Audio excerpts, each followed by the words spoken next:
What's going on, everyone? You're watching Ash on Comics. My name is Ash, and this is something I've been debating in my head of what to do and how to do it. I'm still not 100% sure, so I'm just going to just throw it out there and do it my normal way. just go, no plan, and fumble my way through it. And what it is a retrospective of Tom King's Batman.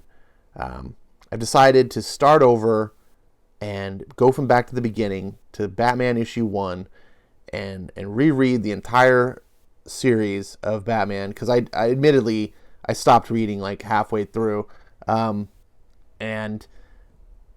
I've been collecting it even since, as it's become this train wreck. And I don't understand. It started off so good. Where did it all go wrong? And so I just kind of wanted to see if I get my thoughts down. I'm going to try to keep this short. That's really tough for me. You know me. Let's get right into it. That's the wrong button. Here it is. Batman. Volume 1, I Am Gotham, by Tom King and David Finch. One thing I didn't realize is they didn't really credit everyone. Zack Snyder had a little bit of influence here. Look at that. Or not Zack. I always say Zack Snyder. Scott Snyder. He's the guy who does Batman we like. So, this series starts off... let's see here. Why is it on 2-page format?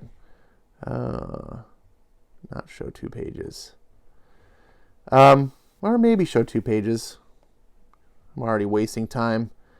This series started off so strong. And it started off with 2 number 1s. They did the DC Rebirth number 1, Batman Rebirth number 1, and then launched the series with Batman number 1. So this first story here is DC Batman Rebirth number 1. And it's an introduction, at least for me, to Duke Thomas. And you get this really cool story with Calendar Man. It's a great one-shot story. And, you know, Batman's got to stop him. And it's every season, things are changing because every season changes the environment, and every day is going off. It's like an accelerated thing. So Monday, we see here, is spring. Gosh, using Comixology is tough. Tuesday is summer, and, Batman's dealing with it. And it's kind of confusing at first when you're reading it. You're like, what's going on? But every day is that. And then we see some craziness. And Scott Snyder is always really good at making Batman feel extreme. I like that. And I'm giving Scott Snyder credit here because King doesn't do this later on when he's writing them solo. And we come up with a cool scene here on the right where he's like slipping his grip, and you're like, oh, what's going to happen? And of course, he's just catching himself. Wednesday is fall. Batman's trying to prep Duke Thomas and being the Signal, and this is where that all starts. I really think the Signal was a misfire. I really wish DC would abandon this. I hate the Signal. He's literally just another Robin. He's a 5th Robin. I don't know why they just didn't call him Robin, probably because they had Damian already. It just doesn't work for me. So why does everyone have to have a bat symbol? It's like some corporatized thing. Why do you have to, Robin didn't have a bat symbol, but everything that came after the concept of Robin was always bat something. Bat this, bat that. That annoys me. It's too on the nose. It's too copycat. It's too tokenized. So we get this really cool scene that feels like it's right out of the last Mission Impossible film. Or was that the one before it? Anyways, where he has to go underwater and he can only hold his breath for so long. And it's getting a nice tense scene. He's got to stop this machine. And of course, Bruce Wayne holds his breath for much longer than it even possible be. Signal's panicking. He's like, you can't do it. You can't do it. And then Bruce Wayne, of course, it's done. And Calendar Man dies after the end of each full 4 seasons, and he reemerges in spring. And Bruce Wayne is training Duke Thomas apparently by kicking trees. If you train like this, you too can become a superhero. This kind of bothered me, but whatever. This is comics. You get some nice banter with Alfred, and he throws the avocado down into the cave and the bats, and that's it. It's kind of a quaint little opening story to get you reacquainted with these characters for the Rebirth era. And then we start Tom King's run. And here Tom King takes the controls and is writing solo. Now, I'm still guessing that there was some scripting, some plot notes that Snyder probably had given, but not enough to really get a full credits, but just, where Tom King had a story, ran it through by Scott, and was just like, okay, yeah, do it, whatever. That's all speculation on my part. And we're on an airplane, and we see a kid looking out the window. He sees the bat symbol. It's pretty cool to see the bat symbol from the air, like the other way around, hitting the clouds.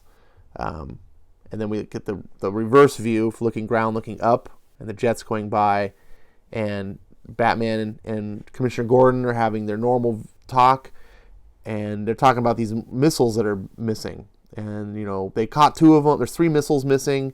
They caught 2 of them, but one's still out there, and they got to track it down, and what are they going to do? And also, as they're talking, the missile's being launched and hits the plane, and they look up, and they're like, oh, shit.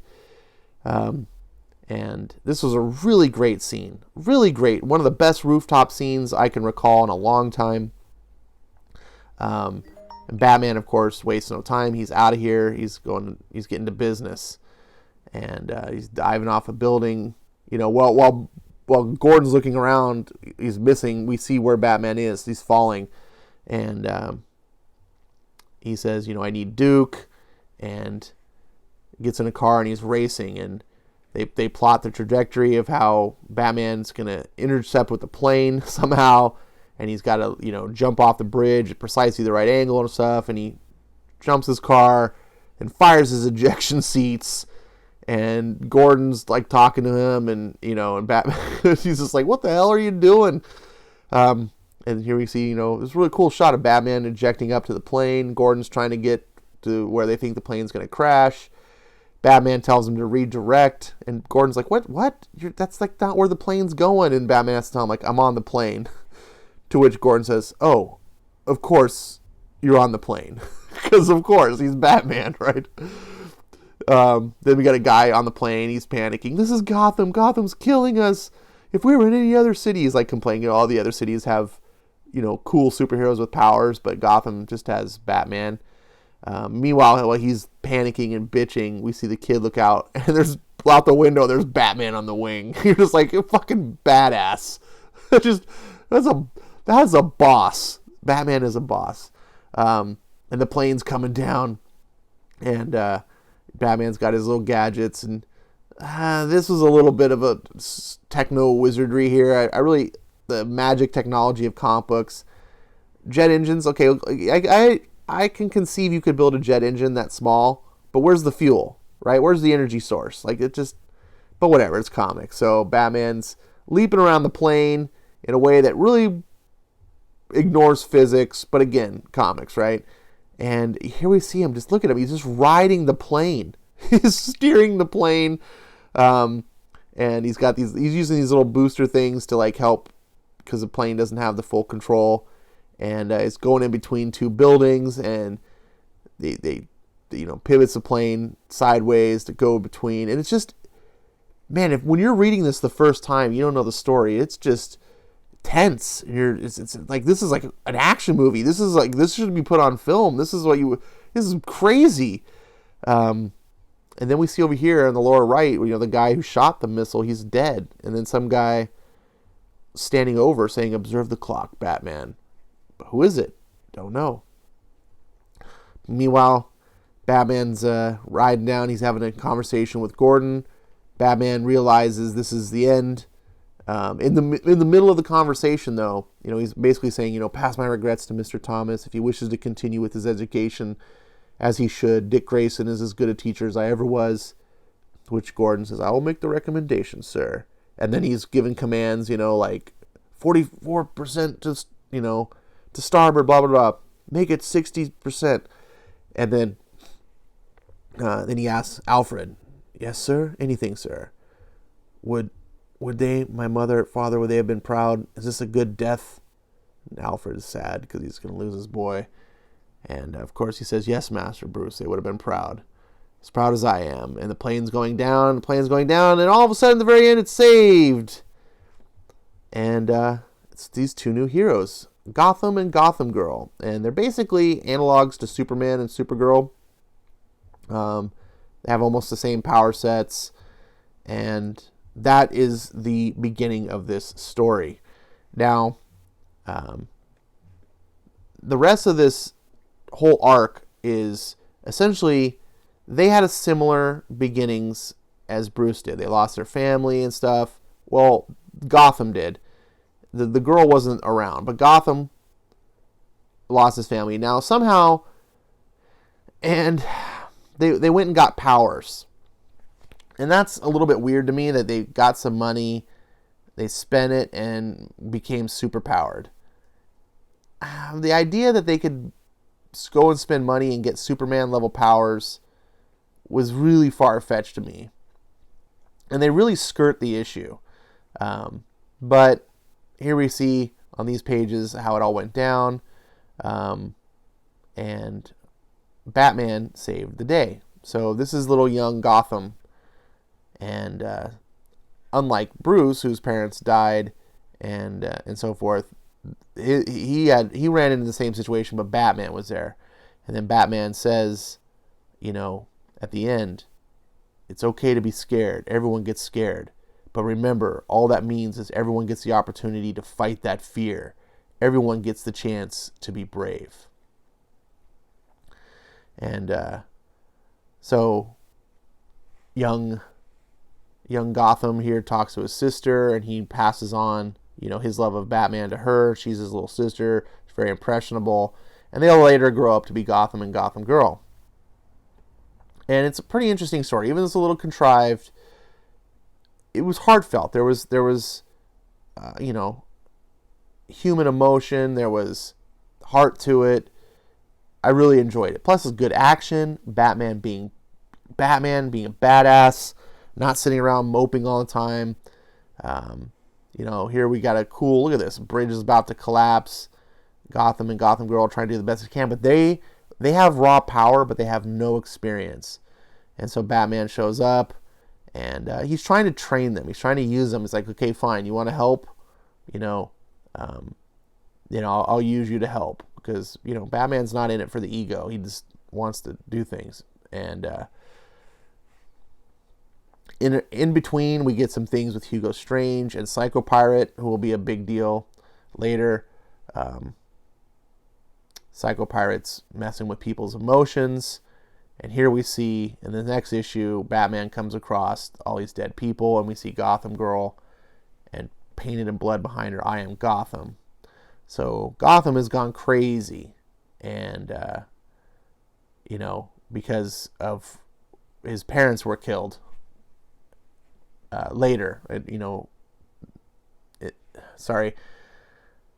Batman saved his parents when he was a kid, but now as an adult, his parents were killed.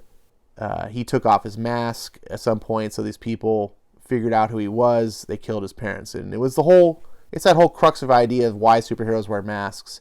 And so now, along with his rage and Psycho Pirate, he's crazy. And so this is the ability to get a basically Batman versus Superman fight without having to actually have Batman. So now Batman has to stop Gotham. And then we get Amanda Waller pulled in the scene, and she's always a great character.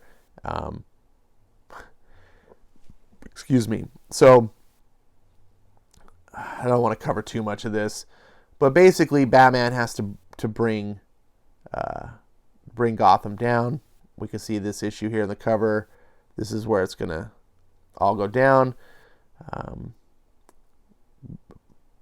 Alfred plays decoy so that Batman can fight him, and we get a cool fight. It's kind of what you'd like, right? It's not quite the Batman versus Superman fight because this kid is, he's got no experience and he's real naive, and so Batman can trick him. Batman pulls out all the stops, and they take him down.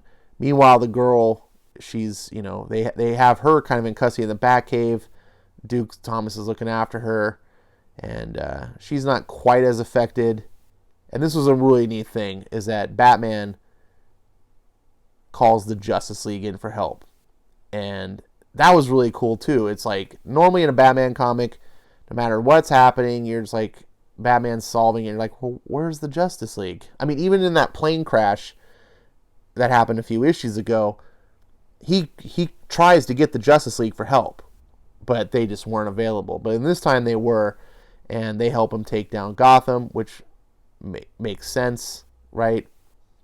And you can see on the left here, it's like they got him, but they don't. And he even gets his licks in against Superman, Cyborg,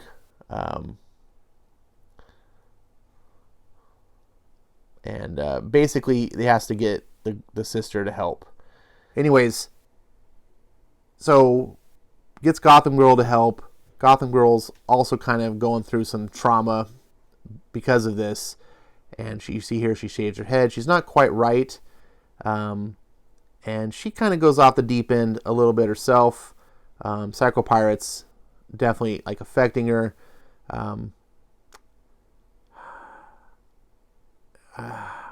So Batman trying to save her, and I don't remember all the details, and I don't want to like focus too much on it, but he brings her in by kind of getting her trust. He reveals who he is, and you can see here's a nice touching moment where he's hugging her, and she misses her brother, and who died,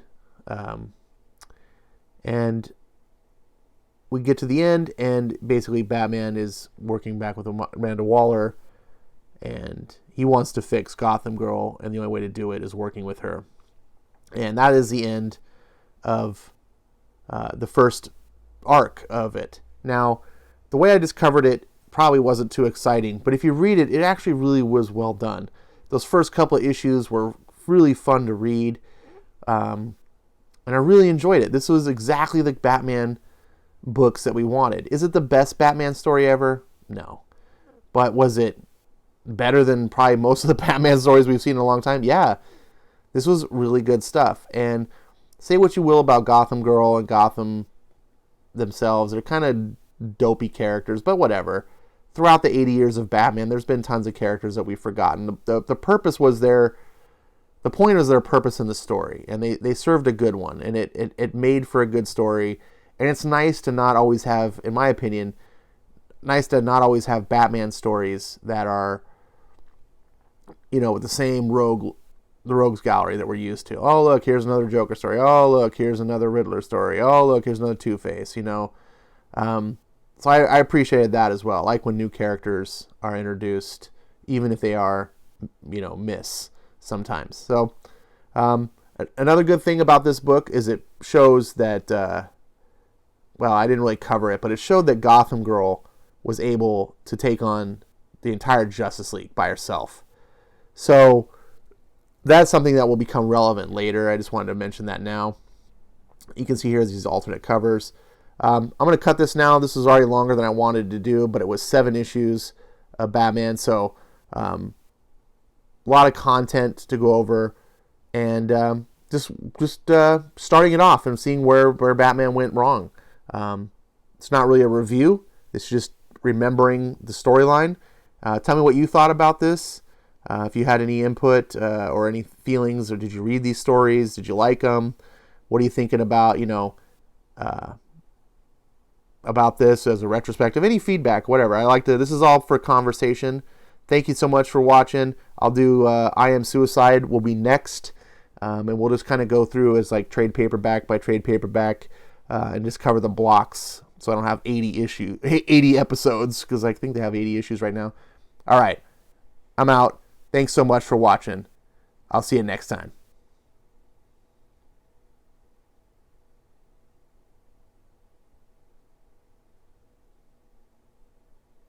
Yeah, there was a lot of covers.